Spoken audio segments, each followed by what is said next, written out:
बिस्मिल्लाहिर्रहमानिर्रहीम अस्सलाम वालेकुम। दिस इज़ डॉक्टर मोहम्मद सारम और आज इस वीडियो में बात होगी लेग क्रैम्प्स के हवाले से।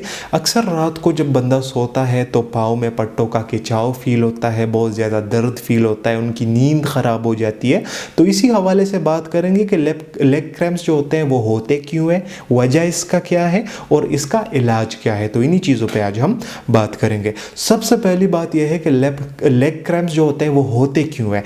अगर आप में पानी की कमी है, डिहाइड्रेटेड अगर आप रहते हैं तो पॉसिबिलिटी है कि आपको लेग क्रैम्प्स हो। अगर आप बहुत ज़्यादा थकावट वाले काम करते हो, पूरा दिन बहुत ज़्यादा थक जाते हो तो पॉसिबिलिटी है कि आपको लेग क्रैम्प्स हो। अगर आप डायबिटीज़ के पेशेंट हो तो हो सकता है कि आपको लेग क्रैम्प्स हो। तो ये अमूमन होता भी एल्डर एज के लोगों को है, वो जिनकी उम्र ज़्यादा होती है उनको होता है। इसके अलावा अगर इलेक्ट्रोलाइट्स की कमी हो तब भी हो सकता है। अच्छा, इलेक्ट्रोलाइट्स अगर इवन इम्बैलेंस हो तब भी हो सकता है। अच्छा, इसके अलावा अगर हम ट्रीटमेंट की बात करें तो ट्रीटमेंट में सबसे पहले नंबर पे आ जाता है कि हम पानी ज़्यादा पिए। पानी अगर हमें प्यास ना भी लगी हो तब भी पिया करें। स्पेशली विंटर्स में लोग पानी ज़्यादा नहीं पीते तो विंटर्स में ये मसला भी इसकी वजह से ज़्यादा हो जाता है। अच्छा, इसके एक तो पानी हो गया। दूसरे नंबर पे आ जाता है आपने ऐसे खुराक चूज़ करना है जिसमें कैल्शियम की मिकदार ज़्यादा हो और ऐसे फ्रूट्स खाने हैं जिनमें मैग्नीशियम ज़्यादा हो। अच्छा, अगर आप खाने पे फोकस नहीं करना चाहते तो फिर आप ऐसे करें कि कोई सप्लीमेंट्स लिया करें, कोई मल्टीवाइटामिन्स लिया करें इनके लिए, ताकि अगर इन चीज़ों की डिफिशियंसी या इलेक्ट्रोलाइट्स की या वाइटामिन्स वगैरह की अगर डिफिशियंसी हो भी तो वो उससे पूरी हो जाया करे।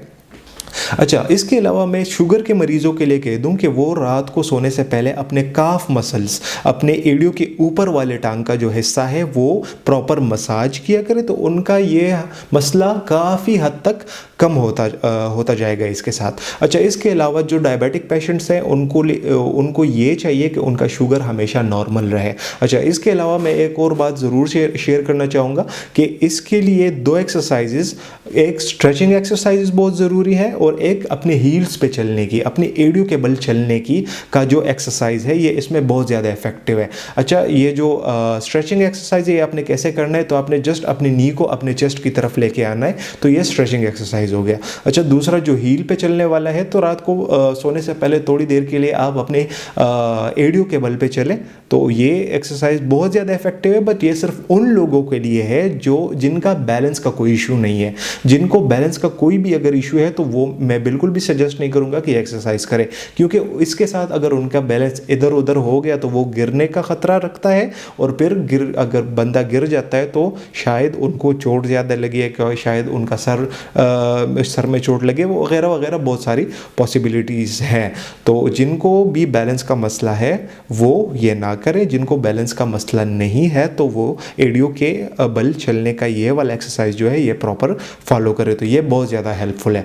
इसके अलावा मैं ये कहना चाहूँगा कि ये कोई इतनी सीरियस इशू नहीं है, एक छोटी सी बीमारी है, बीमारी के अंडर ये आता भी नहीं है। बट आप अगर ये चीज़ें फॉलो करते हो तो इसके साथ आपका तकरीबन 80 to 90% लोगों का ये मसला ख़त्म हो जाता है। तो आज की वीडियो बस यहीं तक थी। उम्मीद करता हूँ आपको इन्फॉर्मेटिव लगी होगी।